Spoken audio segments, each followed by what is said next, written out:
All right, so I'm starting the recording. I'm going to share my screen.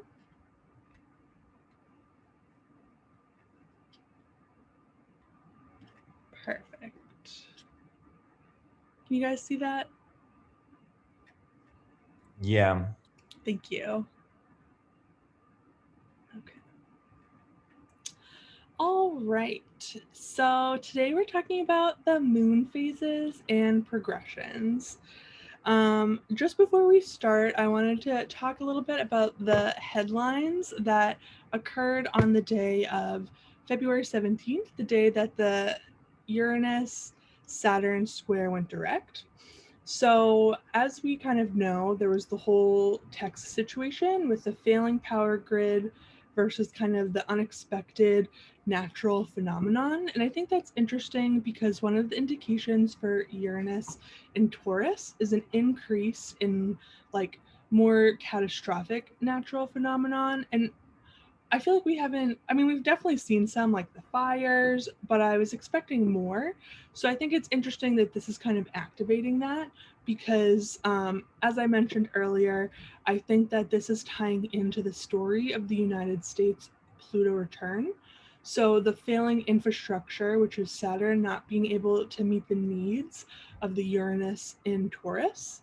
And a lot of the United States infrastructure was built in the 1950s and had like a 20 to 30-year shelf life, and we're a lot past that. So kind of what the infrastructure was expected to do has expired. And has our country been tending to that need, or has it been letting it go? And I mean, I think we know the answer to that, but that question is being asked with this Pluto return. And so we're going to see the kind of ramifications and repercussions of that choice. And as what happens with all major aspects, there's three hits. And so this is kind of the opening square. So this is just kind of like, all right, let's get the ball rolling. And then it's going to kind of become more manifested through the rest of this year. So some other headlines that day that I thought were interesting was the Como controversy, the New York governor. So interesting, kind of like bringing to light was, Governor Como is kind of the head of the state in New York. So was the state acting to meet the needs of the people during this unexpected crisis? Seems like maybe not so much.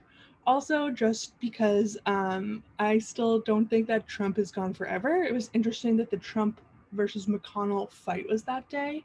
So I'm interested to see if maybe that indicates more of this internal division within the Republican Party and how that's going to play out, because McConnell is kind of more of the establishment of the Republican Party and Trump is a very Uranian figure. So I think that interplay, we can see how that kind of plays out through the rest of this year as well. Also, one headline that I didn't see that day, but when I was kind of reading and preparing for this, caught my attention was the U.S. sailed a Navy ship by islands claimed by China, and China was not happy about that. So, could this be the opening up of a conflict between the US and China? I think a lot of people have talked about how that's kind of maybe brewing a little bit. So, could this be the spark? A lot of the times with big transits like this, something will happen and you don't realize how significant it is until later. So, this could be an example of that. Um, then in Spain, a rapper was arrested for anti monarchy comments. So there's, even if we don't see this civil unrest necessarily in the United States on the day, this is a transit that's not just affecting the United States, and these things are happening all over the world. Another example is what's been going on in Myanmar. I don't know if anybody has been kind of watching that, but that's been really intense what's going on there. And I think that that is an example of this square as well. And then also we had fast food workers going on strike to increase the minimum wage. And there were meat workers in Georgia that were affected by a liquid nitrogen leak, and they're trying to get compensation for that. So I think the theme of all of this is kind of the state versus these, people and what their needs are, and is the state meeting that, and how is the state going to respond? In Myanmar, for example, it's responding with kind of a brutal force.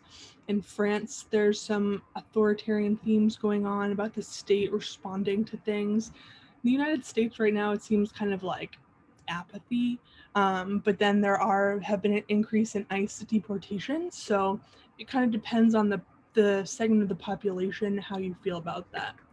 So just interesting things to keep in mind, especially because this year it's going to,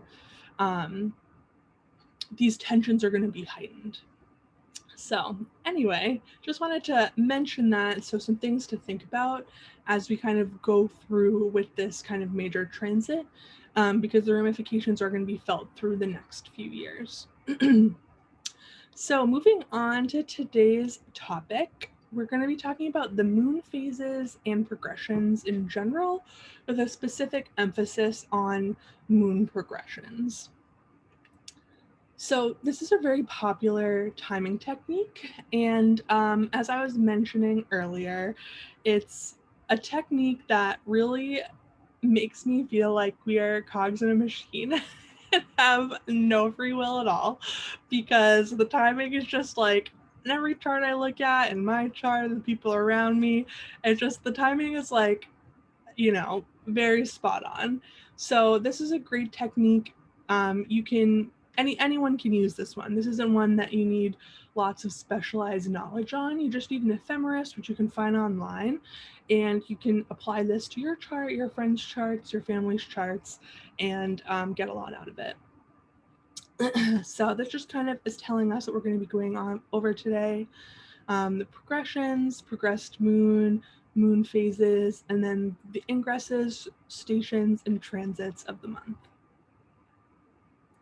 So what are progressions? So progressions initially can be a little hard to wrap your head around. So it's a symbolic timing technique.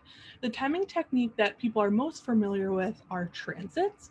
So what transits are is, the planets are always moving. So when most people are working with natal astrology, which is a screenshot or a snapshot of the sky at the moment of your birth. And, even though that's great and says a lot about you, that doesn't mean that the planets stop that day. They keep going. And so when you're looking at transits, usually you're applying it to a chart, or specifically your natal chart. So you're looking at kind of where the planets are in the sky now and what aspects they're making to the planets of your natal chart. With progressions, you're doing it a little bit differently. So the day that you were born, and then you take that and then you advance the chart one day. And for each day that you advance the chart, you apply that to a year of your life. So pretty much you're only looking at the first 3 months after you were born, because that's kind of the average lifespan of a human. And so for, say you were born on February 1st, that would be year 0. And then February 2nd would be applied to year 1 of your life. So the 12th day after you were born would apply to the 12th year of your life. And I know in modern astrology, we don't tend to look at astrology as omens or as predictive, so it can be a little bit of a pivot. But historically, astrology has been seen as kind of an omen language. So just kind of looking at it through that lens might make it easier to just kind of get on board. And even if you're having trouble justifying this, just kind of go with it, and then, suspend disbelief, and then I promise you'll get into it. So when we're looking at a progressed chart, you can think about this as the overture of your life. I don't know if you've ever been to like a musical or something like that, but in the opening, they have all of the themes of the musical score then, and then those themes are kind of flushed out throughout the play or the musical. And when you're looking at a progressed chart, you want to look for specific things that have meaning. First of all, you're just really looking at the faster moving planets, so the inner planets, the Sun, Moon, Mercury, Venus, and Mars. The outer planets, they don't really move that fast, so they're not really relevant. So just put those on the back burner for now. If you happen to notice that one of them do like stations retrograde or something like that, then you can take that into account, but that is an exception more than something that you commonly see. So what in your birth chart is being activated? So where are the progressed planets moving towards? What houses are they in? Are they aspecting any natal planets or any of their chart angles? And when you're looking at a progressed chart, there's some division on, do you look at just the progressed chart, or do you look at that in aspect to your natal chart? And so the answer is kind of both, but you always want to ground it in the natal chart because that is kind of where all of this is coming from. And then another common question is, so my progressed sun, say, moved from Taurus to Gemini. Does that make me a Gemini now? No, that doesn't. You're still a Taurus. It just means that your planet got a new filter. So, as a Taurus a Taurus sun that progressed into Gemini, you might feel a little bit more sociable. Sometimes Tauruses have a little bit of trouble self-starting or kind of moving forward. So when that progression happens, you might find that you're a little bit more sociable, but you're still a Taurus, so don't worry. All right. So this is what I mean when I say that all you really need is an ephemeris to be able to use this timing technique. So say that you were born on February 1st, 2021. So you would just look and see where the planets are that day. So you would have the sun here, the moon here, ignore the node, you'd have Mercury here and Venus here. So that is year 0 of life, 0 to 1. And so then the next day would be year 1. So has anything changed? The sun is still in Aquarius. The moon has changed. The moon has now gone into Libra. So we're starting this moon progression cycle. Mercury is in retrograde, which we will talk about in a second. But, we've already had a shift. We've had Venus move into Aquarius. And so you can just kind of see how, all right, that's like a little bit of a change. And so then that's 1, 2, 3, 4, 5, etc. So at year 21,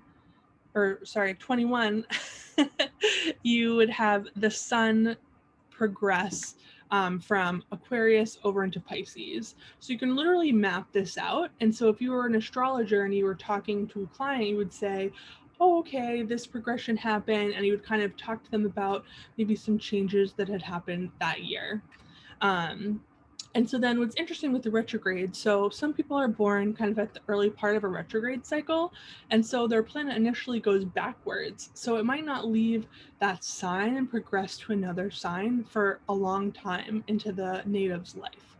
So it's just interesting to note that. So those themes of that planet are kind of something that you're really going to be going over.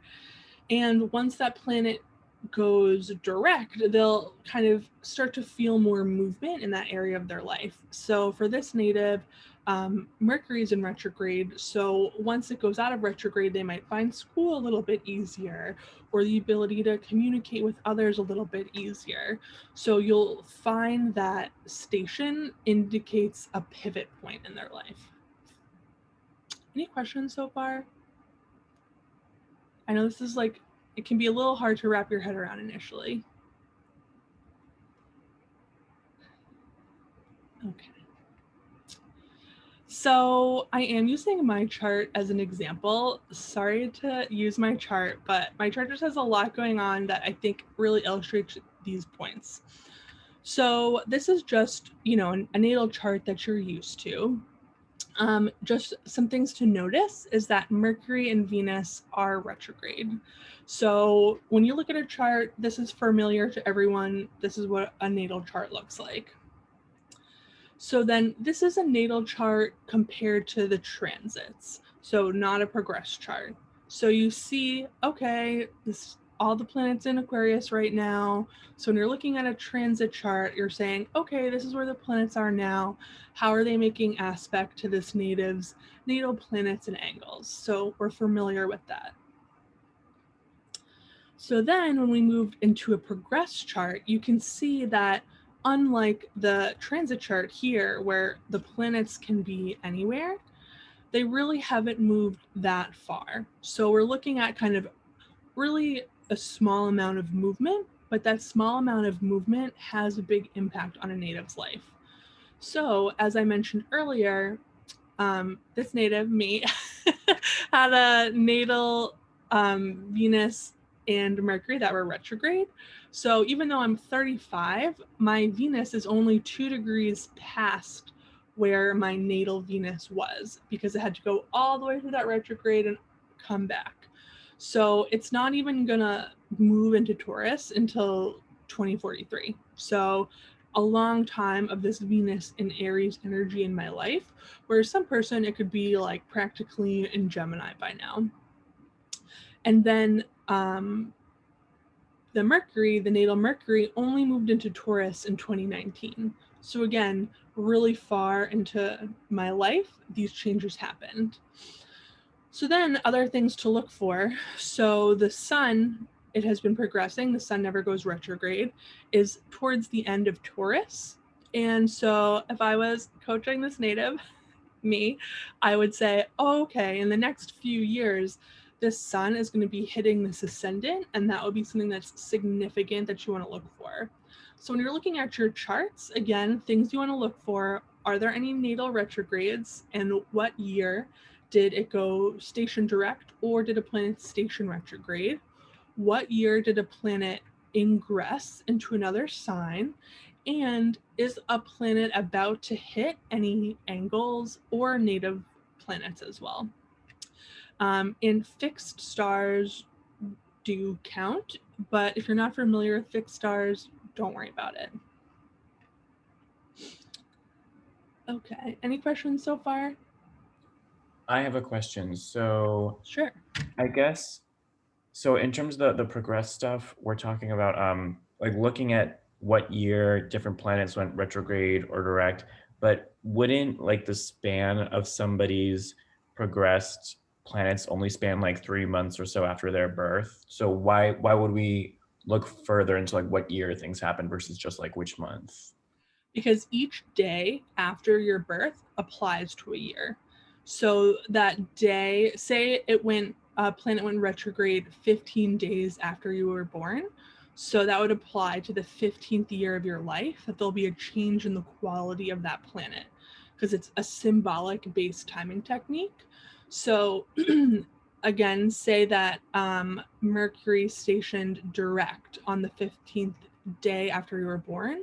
So maybe on the 15th year previous to that, because your Mercury was retrograde, maybe you had some troubles in school, you weren't quite clicking, and then that 15th year was the year that maybe you started getting to the support that you needed, or you changed to a school that had better ability to help you. Like, that's a really common example of seeing how a retrograde station will change in your life.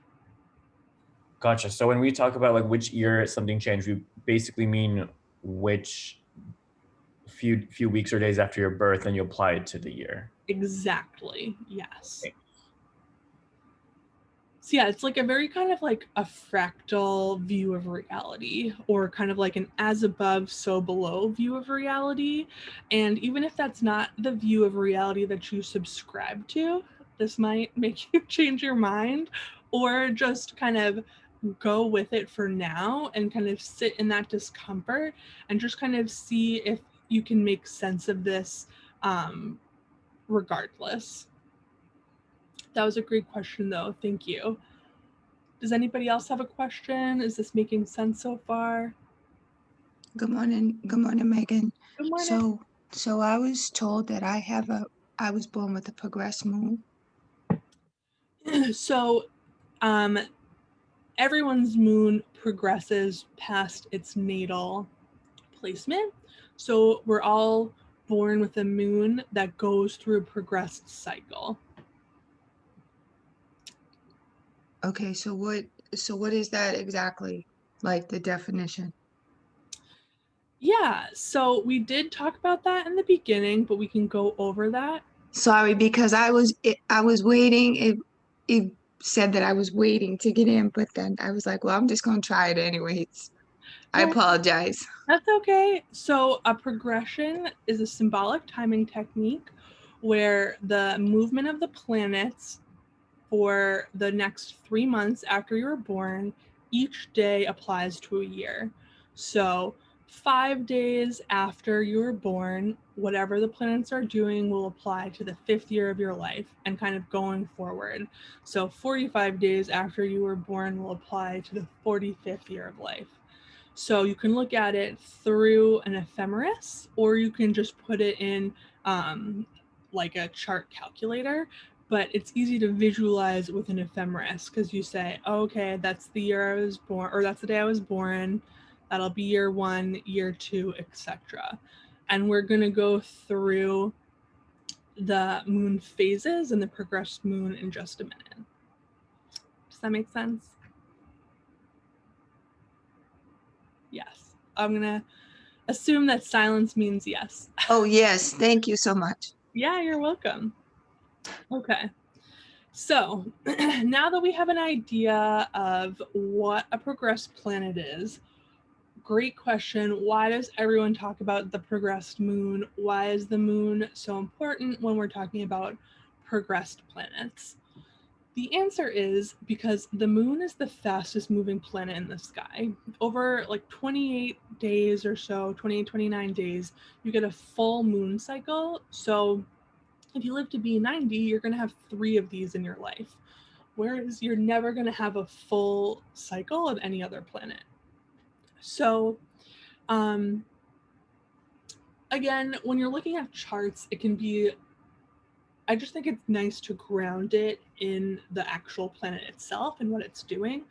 Specifically with the moon phases, because we're talking about the light of the moon, I think it's really good to have a visualization. So, just a quick little astronomy recap.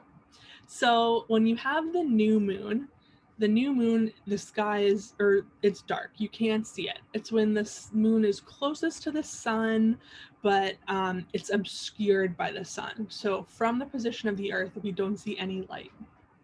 Then the moon, as it goes through its cycle, starts to increase in light. We have the waxing crescent when it's, just a little bit. It's like that, classic little smile in the sky. And then we have the first quarter, which is half light, half darkness, with the light increasing. Then we get to waxing gibbous. The moon's almost full. There's a lot of light. The light's still increasing. Then we get to the full moon. The moon is furthest away from the sun, and it's in its full light. And all of the light from the moon is reflected from the sun.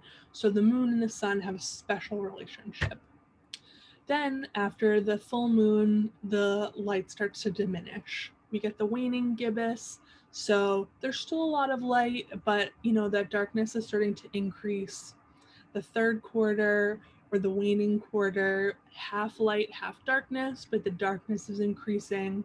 And then the waning crescent, or commonly known as the balsamic phase, where it's almost all dark. You're kind of disintegrating back to that new moon of darkness and potentiality, and then the cycle starts again. So, let's see.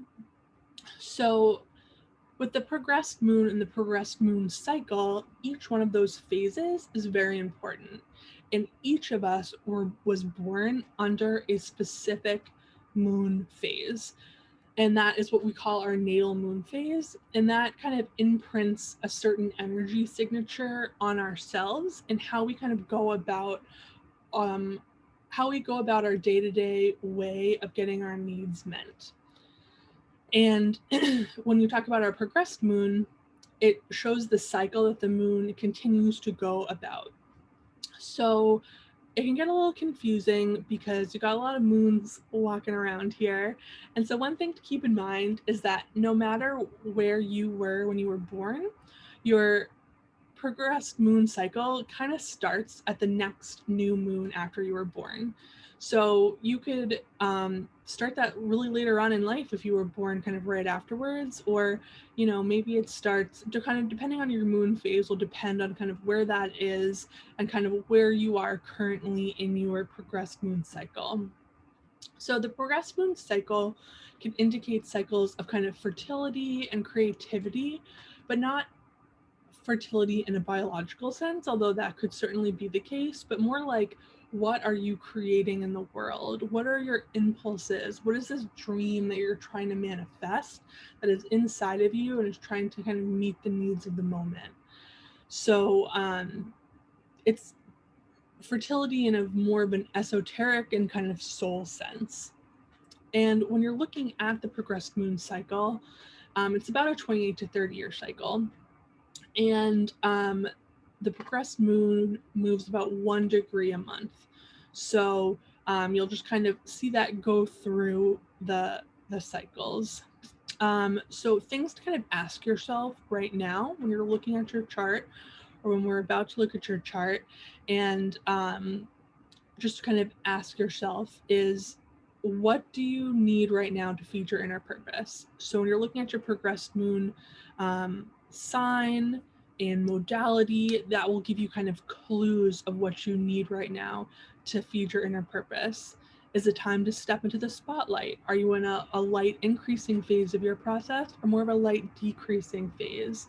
And if you were a light decreasing phase, then it might be more time to retreat and recharge and reassess, versus really trying to push forward to make something happen. And then how does your progressed moon phase relate to your natal moon phase? So maybe your natal moon phase is a full moon, but you're in a balsamic phase right now. So you're used to being able to kind of step into the spotlight, but you're not really feeling that right now. And that's okay. That's totally natural, but it can create some kind of internal tension. So just acknowledging that can be really helpful. So just to reinforce, and I'll show this in a chart in one moment, we compare our natal moon to our natal sun and our progressed moon to our progressed sun. It's really easy to try and apply your progressed moon to your natal sun, but no. Natal moon to natal sun, progressed moon to progressed sun. So this is the chart of Britney Spears. So the red is her natal sun and natal moon placement, and the purple is her progressed sun and progressed moon placement. So when you were calculating her natal placements versus her progressed placements, don't confuse the two. So this is her natal sun right here, and this is her natal moon. So this would make her, I believe she's a first quarter phase. Yes.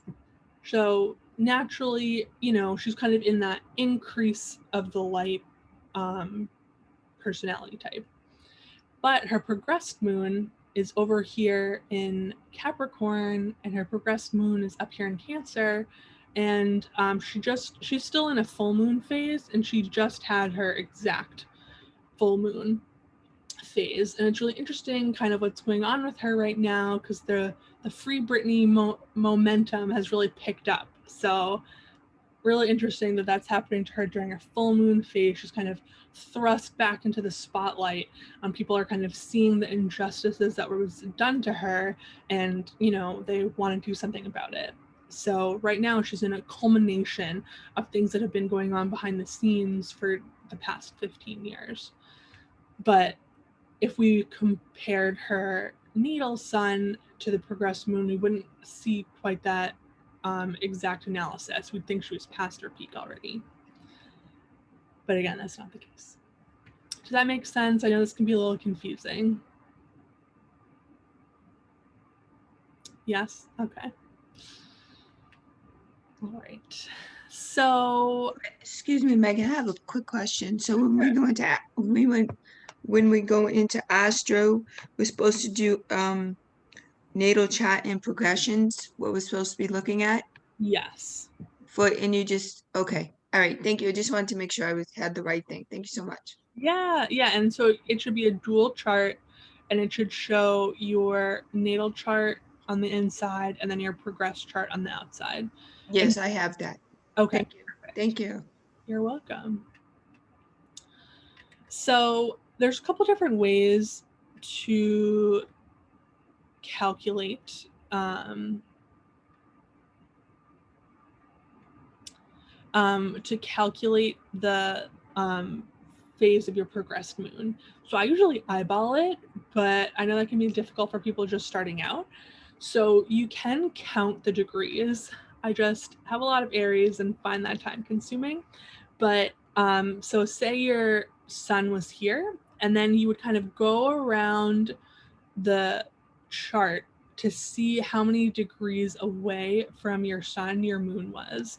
And depending on which section, it will be the new, first crescent, waxing quarter. And I would encourage you to maybe take a screenshot of this or something like that so you have the degree breakdown. So just quickly, this is what the phases look like to have a visual. So you start at the new, light increases, you hit the peak, and then light decreases. So a quick way to eyeball is if the planets are close together, if the sun and the moon are together down here or wherever they are in your chart, that would mean that you're in the new moon phase. And opposite of each other is a full moon phase, because the new moon is when the moon is obscured by the sun, and a full moon is when the moon is furthest away from the sun and reflecting the light of the sun back down to Earth. And then the squares over here and over here would be the quarters, and then you just kind of fill in the blanks of wherever it is for the other phases. At least that's how I do it. So I'll eyeball and I'll say, oh, is the moon across? No. Oh, it's over here. Oh, okay, like that looks like it could be around the waning quarter, but it's not quite, so it must be the waning gibbous. But again, you can always count exactly if you're confused. Does that make sense? I have a quick question. So on Astro Gold, I'm seeing like that when you do a subsidiary chart to see like, some kind of chart that's not a transit, it has like a lot of different names for progress charts, like secondary progressions, tertiary, true. You want to do secondary progressions. Cool, thank you. Yeah, secondary progressions is the technical name of this technique, and I should have said that, so thank you. It's fine, thanks. So yeah, secondary progressions. I know, in Astro Gold, you can do so many things, so it can be a little overwhelming. You're like, oh, which one? But yeah, so if you do in Astro Gold in particular, you want to do that for the second chart. So, they have 1, 2, 3, and 4. And then you'll see the dual wheel, which will be helpful in creating this chart for yourself or for anyone else.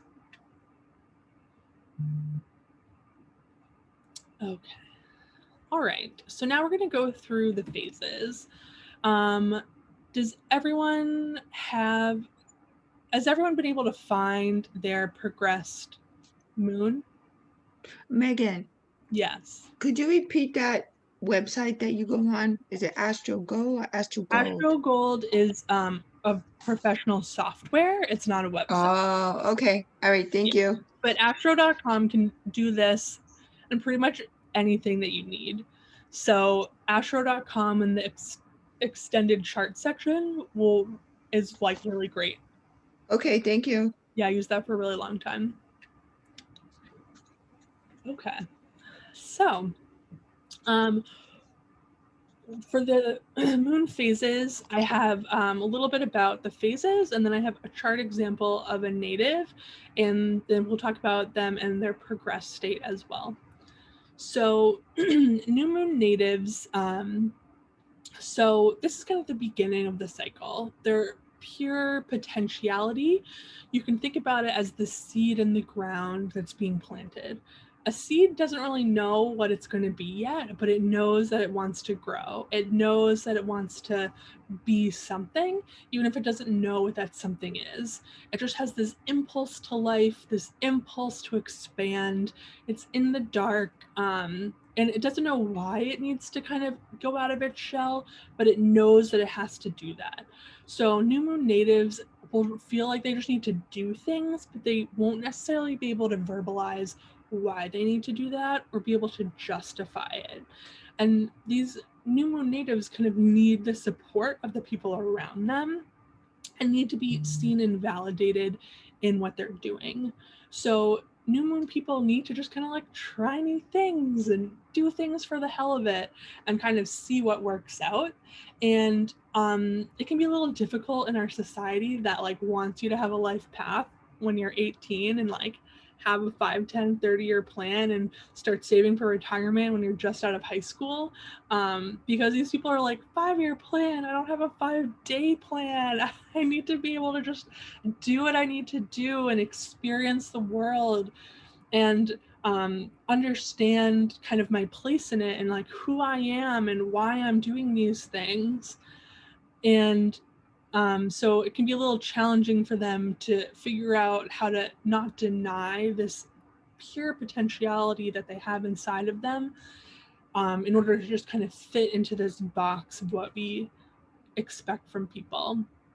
Um, these people tend to be just kind of like open and enthusiastic and want to try new things, and they're almost, it's kind of like the Fool tarot card. They're, you know, into going on, and they have their little dogs next to them being like, don't step there, it's a cliff, you don't want to go over that.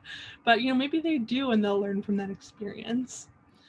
In a progressed chart, this is the initiating cycle. This is huge because this is a major starting point of striking out, you know, depending on where you are in your life. Maybe this is striking out for the first time, or maybe you've had a career, but you're like, I can't do this anymore, and you're going in a new direction.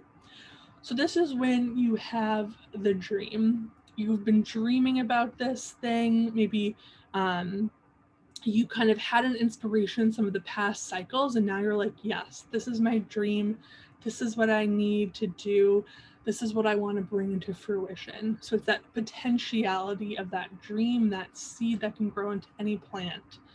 And Demetra George says, and she got this from Dane Rudar, that people's dreams are kind of meeting a need of the moment. So by developing your dreams and your talents, you're actually helping society.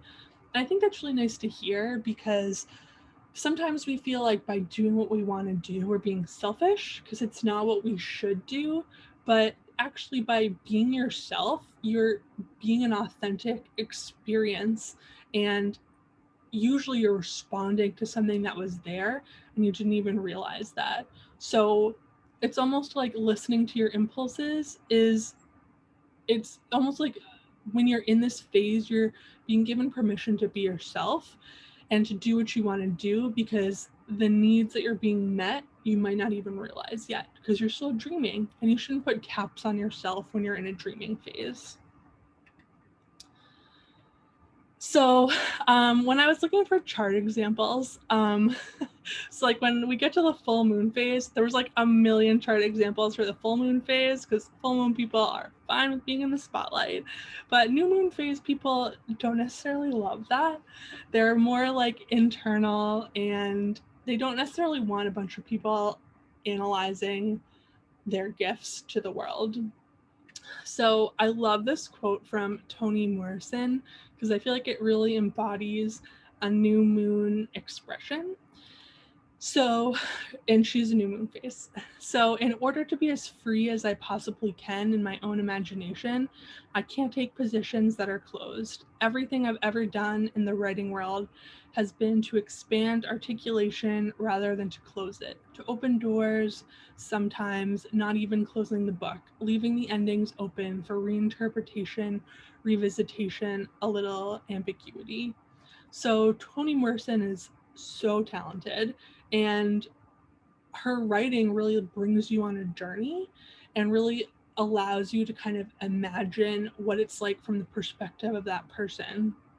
And um, a lot of her characters, they have kind of impulses to freedom, and she also kind of has that impulse, and it's that vibe of just wanting to experience for the sake of experiencing in a world that doesn't necessarily want her to be able to experience that. So she's a really great example of someone that is inviting us to understand and be part of that new moon energy. Um, so if you have new moon people in your life, support them on their endeavors because your words will go a long way. So once the seed has been planted, it starts to sprout. So we move on to the first crescent phase.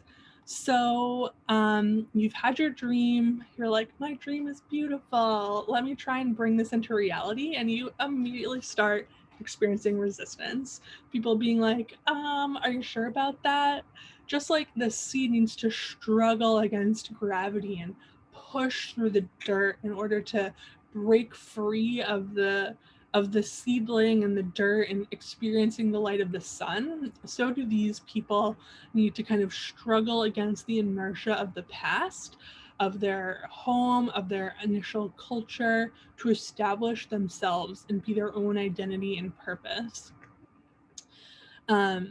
So these people are, when they're successful, are like a case in perseverance. They know how to defy the odds, to kind of move forward. They're able to kind of make their mark on the world. And for these people, being their own person is very important.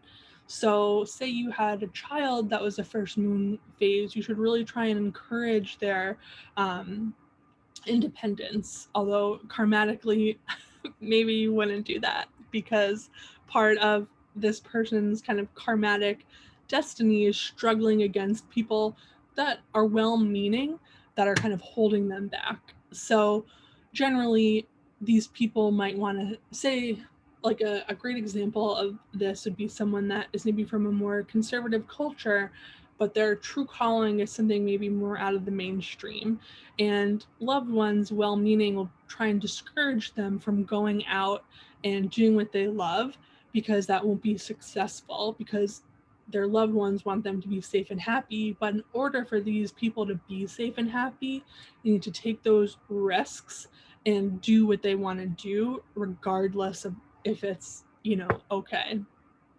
Part of the challenge is that, being up against that resistance can be really difficult, and these people can be prone to self-sabotage because there's going to be a lot of fear involved in taking that risk of being your own person. In a progress chart, usually this is the time when you're meeting obstacles that you need to kind of persevere through in order to kind of get to those more successful next phases. So you have your dream and you almost have to justify it to the world around you. It's almost like the funding phase when you have to go to the board and justify why they should give you money to start out on this new endeavor. The thrill is wearing off a little bit and you're like, oh, this is actually a lot of work to make this dream a reality. And you have to decide, is it worth all of this energy to kind of push through and make this dream something that you can work with? So Edgar Cayce is a good example of this. Don't put the material first, for you have to live with yourself for a long, long time. Become acquainted with yourself, know yourself and your relationship to the creative forces. So a lot of New Age stuff owe a lot of their jargon and the way they set things up to Edgar Cayce. So if you're part of like the New Age, if you're into New Age stuff at all, like tarot, energy healing, anything like that, he kind of made that happen and set the groundwork for being able to kind of talk about that. And he really became his own person in this day and age. It was really not cool to talk about any type of New Age stuff. And he was the sleeping prophet who would diagnose people from sleep and kind of did all this stuff that now you could probably see a million YouTubers doing. But at this time, he really had to persevere and struggle to be taken seriously. So now we've planted the seed, it started to sprout, and now it's going through that rapid growth phase. If any of you plant things and have a green thumb, unlike myself, you know that this phase is when the plant really starts growing. All that work of waiting and waiting and waiting for like a little seedling to pop up, once it does, it kind of takes off. And that's the waxing quarter phase. So this phase is marked by kind of an establishment of structure and kind of crisis in action. So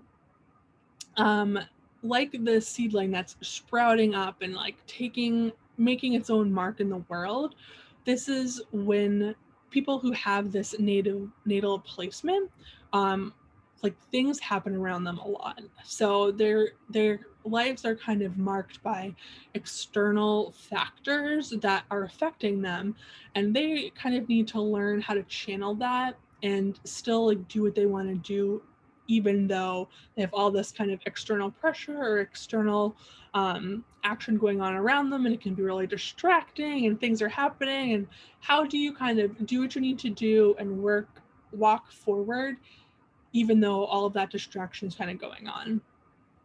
So these people can be like a little, I don't want to say grating, but they can be in conflict with people because part of their karmatic pattern is having to kind of consolidate amongst all these pressures. They can be very like, this is what's up, this is what's right, this is what I'm doing.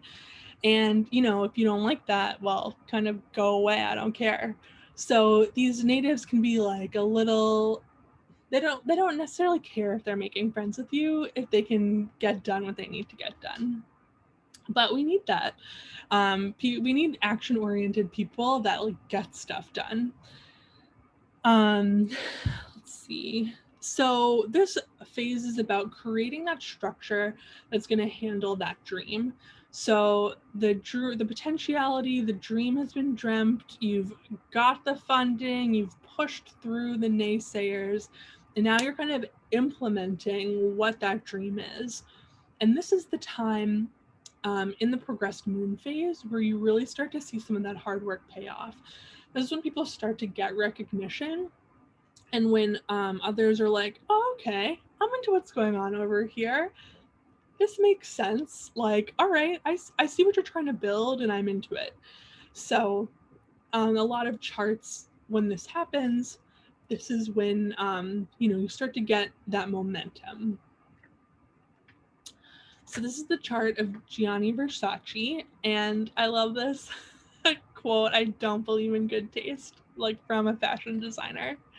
And they used to say that Armani was for the wives, but Versace was for the mistress. So that's just kind of like a little divisive, but that's what his vision was. He wanted to do what he wanted to do. He had a vision he wanted to implement in the world, and he was going to make that happen. And then it's just helpful when we're looking at these charts, and I can go back if you want to kind of see what it looks like visually, so you can start to identify what these patterns are. So you can see this is kind of like a clear square energy, and squares are about that friction and that momentum and kind of pushing people forward. And that's what this waxing quarter phase is about. So now we get to the waxing gibbous. So the waxing gibbous is about, okay, I'm in this structure. I have this structure, and now I want to refine it and make it perfect, make it the best that it can be. So you've had this dream, you started to have this structure, you built this structure, and now you're like, okay, I am like running with this. I've gotten some recognition, and now I need to kind of prove them right about me. I need to prove that they were right to invest in this, that people were right to have faith in me. And so people that have this natal placement, they almost want to be like master of their domain. They're like, this is my thing, and I need to be the best at it. And to keep this plant analogy going, so the plant is grown and it's right about to flower. It's like you can see the buds, you can see the payoff is happening, but it still has that potentiality because we're still in this growing light phase. So the only thing to kind of be careful of is that perfection doesn't exist, and you can drive yourself crazy trying to get there. So sure, there's always room for improvement, but like also you can take a step and acknowledge what you've done. So these people, like, they have an analytical and questioning mind, and they always want to make things better and better and better, but that can kind of become a little obsessive. And during this phase, you're very busy. You've started to get some recognition, and you're like in the meat of it. You're like building things. You've got that momentum. Your days are full of activity. It's not time to rest. It's time to just kind of run with it. So a great example of this is Chuck Berry's chart. So if you tried to give rock and roll another name, you might call it Chuck Berry. So like all the musicians, the rock musicians of the 60s were all very inspired by him. So he kind of invented the sound of rock and roll. He was a talented musician. This Pisces 5th house doesn't hurt. And he kind of took the rhythm and blues and made it the rock and roll sound that we knew today, that we kind of take for granted. Like, he was the person that made that happen, and he was amazing at what he did. And so he took this music structure that he just kind of jumped into and changed it to something even more amazing. So now we get to the full moon phase. So I think, as I said before, when I was looking for chart examples, like every person I looked at had the full moon phase. Full moon phase people do not mind being in the spotlight. They're like okay with it. So whereas new moon people are like, I don't know if I want to be that vulnerable quite yet. I'm still trying to work out what my place is in the world. The full moon people are like, yes, look at me. I'm interrelating. Also kind of like when you're looking at the chart and you're going around, the first 6 houses are about personal development, and then the 7th to 12th are about kind of taking that personal development and starting to relate it to others in a larger structure. The full moon phase is kind of similar to that. We've kind of reached the peak of light, and now we're relating to others. So this is the culmination, the fulfillment. It is the most amount of light, strong accumulation, energy, earning potential, but also it's about relationships. So people with full moon phases desire to be in communion with others. They desire to have a belief or a cause or a person that they can kind of, find larger meaning with. And they need that. They need that communion, that exchange. They need to have people around them and to like understand what's happening. And then the challenge of the full moon, it's just kind of like fame heightens everything. When you're visible, that can be a blessing and a curse because your successes are heightened, but so are your misfortunes. So you're just kind of out there and for people to see. And I think most full moon people like that, but it can be difficult if you stumble in public. And so then in terms of the progressed phase, this is like the culmination. So you've had this dream, you've built this structure to house this dream. Now it's time for the dream is a reality. It's out there. It's the flowering of the tree. That little seed didn't know what it was going to be, but it grew into a tree and now it has flowers. And those flowers bring animals and birds and bees and kind of creates its own little ecosystem and creates pollen so the flowers can be pollinated so we can get to the next phase. So who knew that that little seed was going to turn into such a beautiful flowering tree? You did when you dreamed it, and not everyone believed in you, but now you're here and you can kind of stand in your glory. So Catherine the Great, I chose her because I just like her. This quote, "Power without a nation's confidence is nothing." So, I mean, she was like, she killed a lot of people. So, I mean, she's not like, you know, amazing, but she was a really great and inspired leader. And part of what was great about her inspired leadership is that she wasn't actually from Russia, but she understood that the Russian people needed someone that was like into Russia. So she really embraced all things Russian, the Russian culture, language, religion, and she kind of like fed off of the energy of the masses. And so I think that's like a really great full moon energy exchange, because the full moon radiates light, and she kind of radiated that to the Russian people, and she was really strategic about using people at court to her advantage. So she really understood how people worked and how other people could help her. And, you know, she did do a lot of great things as well. You know, she's called Catherine the Great. So she was visible and wasn't afraid of that visibility and used that visibility to her advantage in a way that was strategic and helpful towards her goals. All right, so now we've had our peak and we're moving towards the waning gibbous phase. And some people actually call this the apex of the progressed moon cycle, because this is when the fruits of your labor really start to come.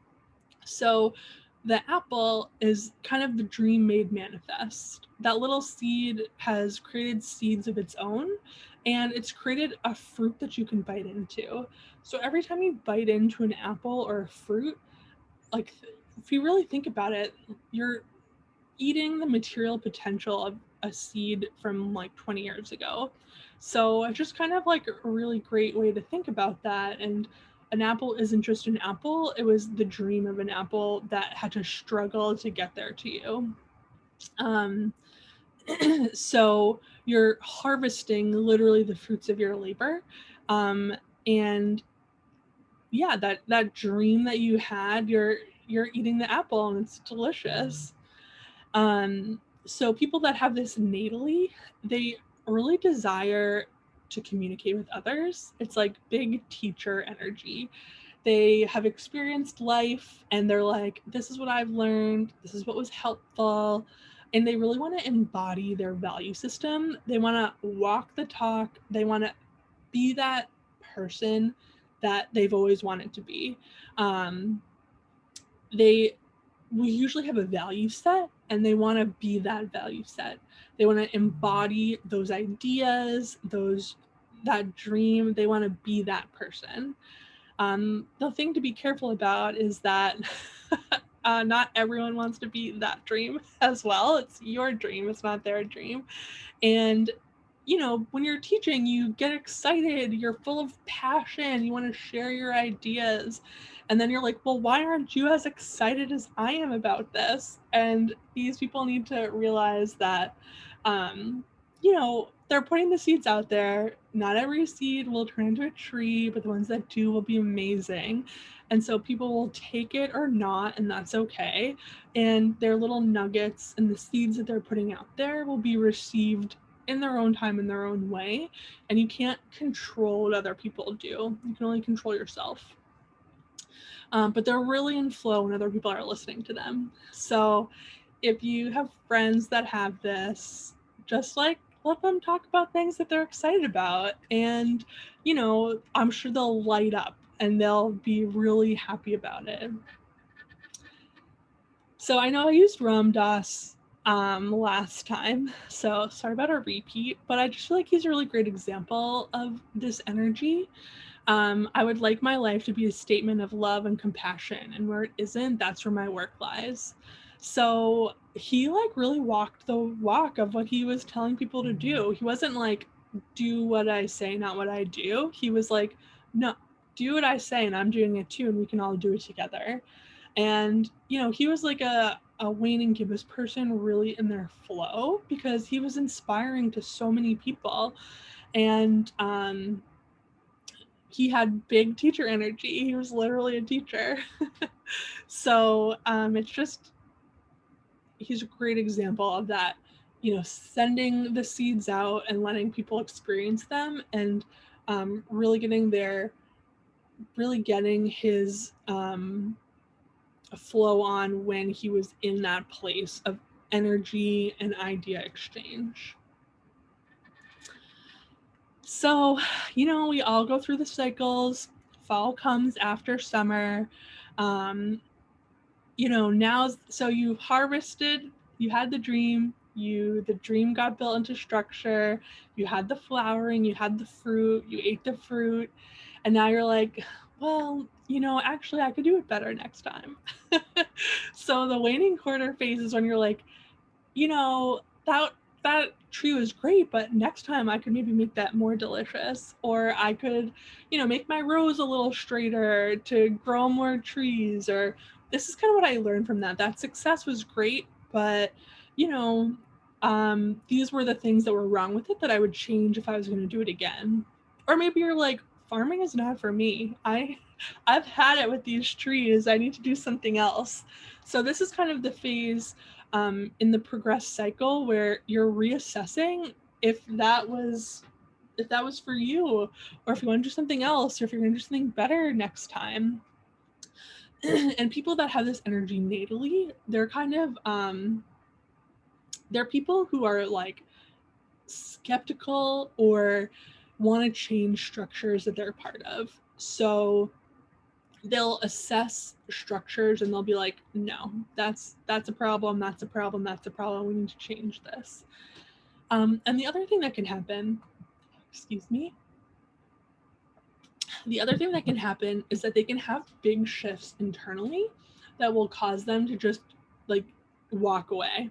So they need their life to be an embodiment of their values as well, kind of similar to the previous phase, but unlike that, they'll be like in a job and they'll be like, oh, okay, this is what I wanted, but then they'll realize this isn't what I wanted.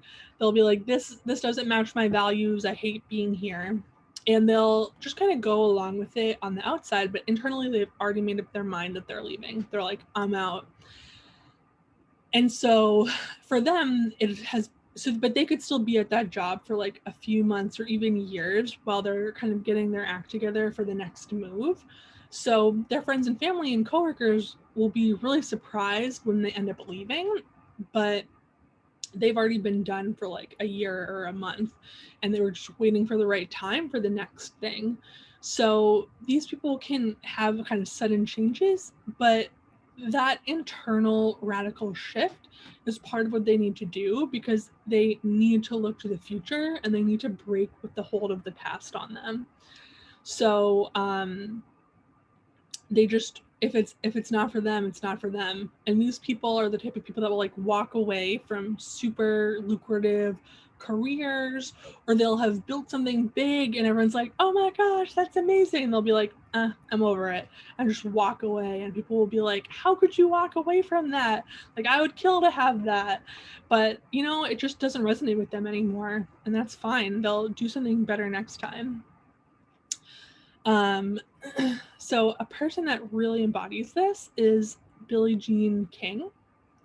Her quote is, ever since the day, she was a tennis player, really famous tennis player, and ever since that day when I was 11 years old and I wasn't allowed to be in a photo because I wasn't wearing a tennis skirt, I knew that I wanted to change the sport. So she was instrumental in getting women's tennis on the map. And there was just that movie that came out a few years ago with Emma Stone, kind of about the battle of the sexes, where she did a tennis match with this guy who just like kept talking shit about women's sports and was like, it's stupid, like women aren't great at anything. They shouldn't even do sports. And she beat him and like made him eat it. And it was great. But she even says, she's like, I knew that if I lost this match, I would set women's sports back 50 years. So she saw the structure that was outdated and was like, I am going to change that. And the other way she kind of embodies the waning quarter phase internally was that she was a lesbian, but she married a man initially because, you know, that was done back then. And so she knew eventually that she didn't love him anymore and that she was in love with women, and she fell in love with some of the women around her, but she didn't leave right away. She had to kind of, you know, work up to that a little bit. So it might have seemed like a shock to people around her, but she knew for a long time. So not only is she breaking down structures externally, she's breaking down kind of internalized structures that don't work for her. So she's a really great example of this energy in a lot of ways. And then you can see where's her son? Oh yeah. So just kind of looking around. So you're going around. I don't find the moon anymore. Where is it? It's all the way around. So that's just kind of like a way to eyeball it.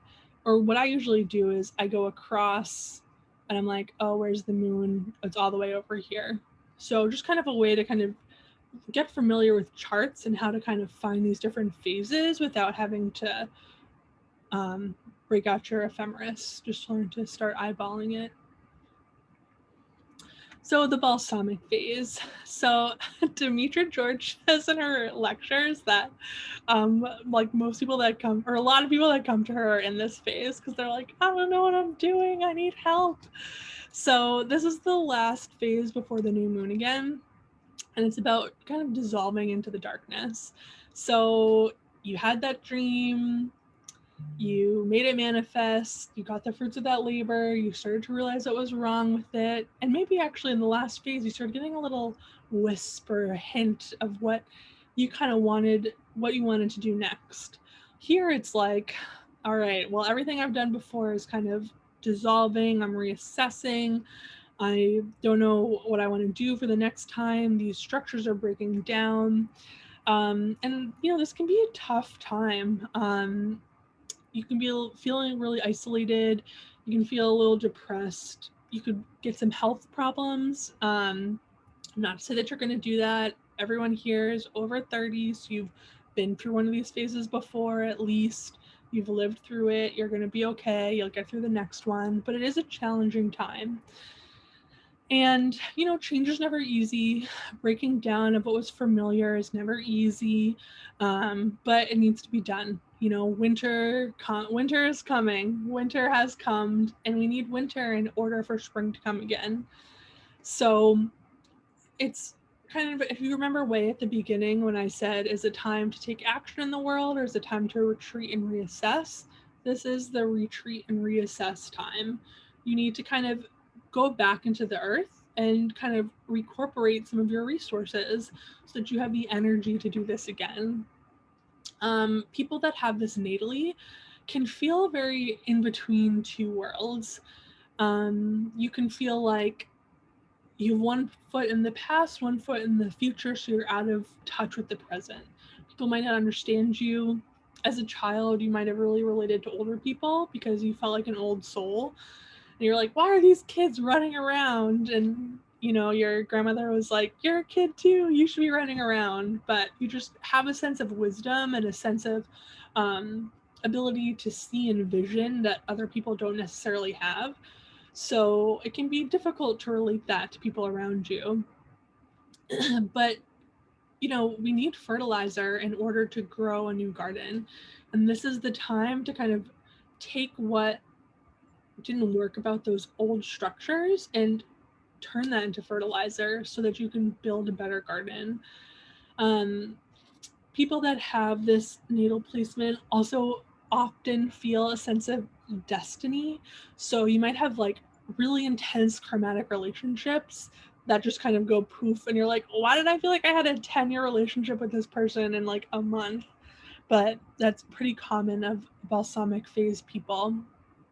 And so then so usually when you're going through the balsamic phase, the progressed moon will hit the progressed sun. Sorry, let me say that again. The progressed moon will hit the natal sun before it goes and hits the progressed sun again. And it's usually during that time in between the natal sun and the progressed sun that it's almost like the darkest before the dawn. So you're being challenged, and that's okay. You're going to be better for it, but it's okay to really take time for yourself. In this society, we don't condone not being active. There's no yin time. There's no time to just kind of like sit with things and, I don't know, just be non-activity is an activity. So engaging in non-activity is really helpful during these phases to give yourself the energy to process and really decide where you want to go when the next phase hits. So a great example of this is Karl Marx. The philosophers have only interpreted the world in various ways. The point, however, is to change it. So love him or hate him, he's like one of the most influential men ever. And his whole thing was literally critiquing capitalism and understanding how that creates isolation and how that's not great for people. And he wanted to break down that structure. And I just feel like he's a great embodiment of the balsamic phase. Even in his life, I mean, he was chucked out of Germany. He died a man without a country. He struggled with poverty and addiction. He had a lot of mental and physical health problems. He's kind of an alcoholic because his life just had a lot of turbulence and trials and tribulations attached to it. But it was through that he was really able to understand the plight of other people in the system and see with the clarity that not a lot of people have, kind of the problems with the system that we were in, and he was inspired to try and change it. Again, love him or hate him, those are undeniable facts. So he's just a really interesting example of this phase and how you can use the struggles that you have to create something amazing. So this is a huge topic. And people that I've learned a lot from in this topic in particular who are really good at this are Kelly Surtees and Demetra George, and Stephen Forrest is great at transits and progressions. So Demetra George has a book called Finding Our Way Through the Dark. Kelly Surtees, I don't believe she has any books, but I think she's writing one on progressions. But I just encourage you guys, if you're interested in this topic, both of them have a ton of videos that you can watch that are pretty inexpensive. And I just think Demetra George is amazing and love everything she does. So if you haven't heard of her before, I really recommend checking her out. But all of these people are like really influential astrologers, particularly on progressions. So I just want to throw that out there so we can all, build on this momentum of astrology that we have going on. So I know I threw a lot at you, questions, comments.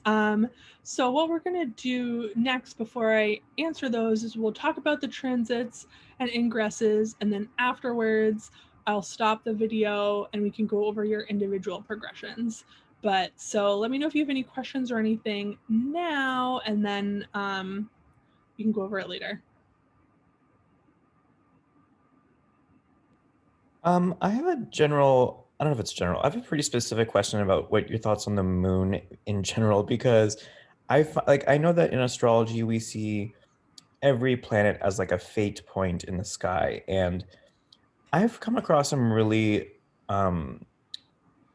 weird observations about the moon, like in ancient texts they say like the moon is like a new planet, and that's so weird to me as a concept, because I feel like in astrology we rely on everything kind of having always been there, so we can always mark how things have like progressed. So I mean, I don't know, it's a little conspiracy world and maybe a little out of the scope of this, but like I'm wondering, what are your thoughts on like, the moon, and just, yeah, it's a strange little being. Yeah. So I don't know what I would say about it being a new planet. I mean, it's definitely the newest in terms of, astronomy, because astronomy says it kind of came out of the Earth and is a satellite around us. So, but maybe what they mean is that, so like if you're looking at the astrology of children, you look a lot at their moons, because the moon is kind of reactive and responsive, and people are really in their moons when they're a kid, because they're all they're all reactive, they're all responsive, and those needs need to be met even when we're adults and can kind of master that reactive emotional parts of ourselves. So I don't know exactly what they mean by that, but I know, like, in conspiracy world, there's like a whole cult of Saturn situation. So I don't know if that's what you're talking about. I don't know if I could speak to that, but that's definitely a rabbit hole you could go down. Okay, thank you. You're welcome. Anybody else have any questions? So, Megan, is it true that people who have predominantly a great deal of water in their chart, whenever the moons are approaching or any activity is going on, they feel it more intensely? So I feel like everyone feels the moon. I think that maybe water is more a responsive element and fire is like a reactive element, whereas air and earth are a little bit more measured in their responses to things. So I could see how someone would make that statement, but I do really think that the moon has sway over everyone, and certain moon placements will affect your charts more deeply than others. So um, I don't know if I would make a blanket statement about one element feeling the moon more.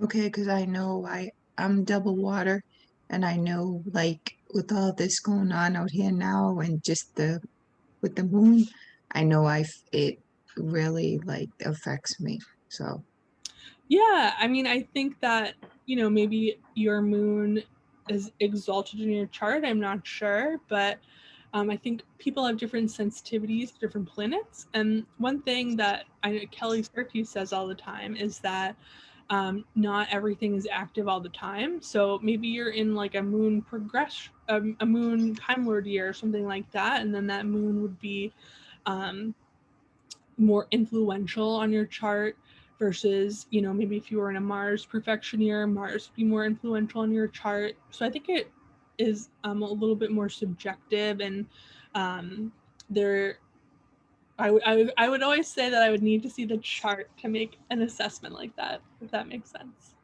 okay, thank you.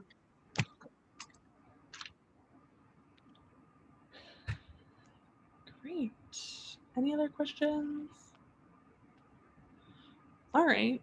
Well, let's look at the ingresses, stations, and lunations. Then we can go over your charts. So ingresses, nothing crazy. We had that February 11th day of all Aquarius. So I don't know if you guys felt that at all. I could feel when the sun moved into Pisces.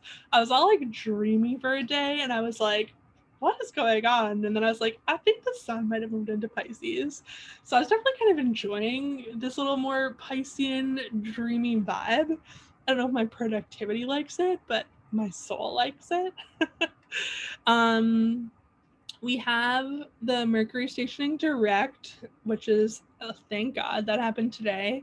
And then it leaves its post shadow on the 13th.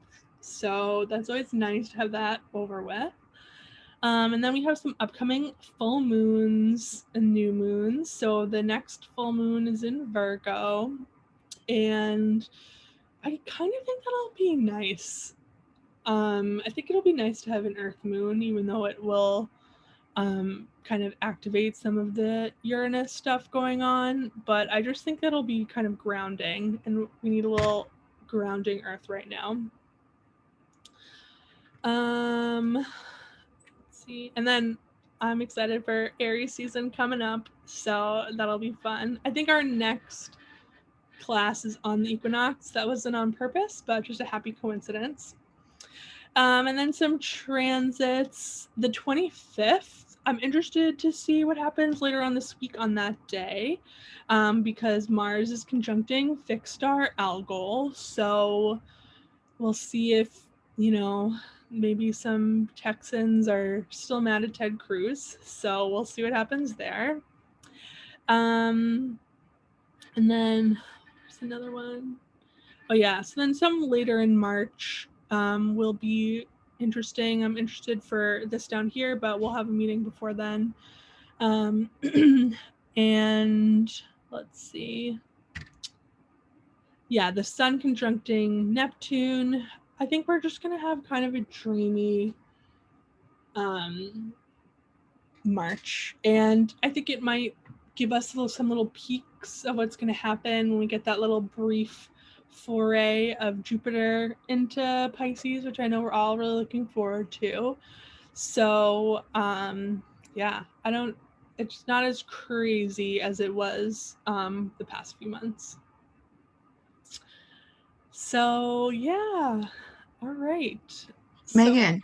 Yes. Excuse me. So when all that happened in Texas, they were saying that it's because of Mercury retrograde and also because that of Aquarius season, and Aquarius is the water bearer.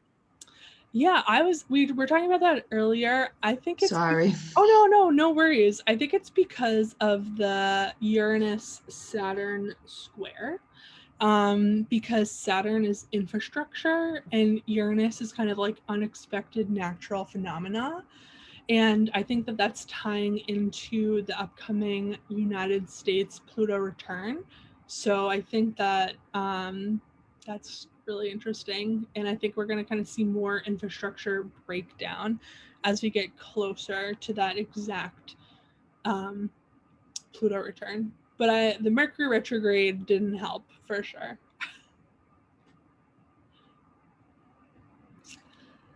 All right. Stop this. All right. So stopped that.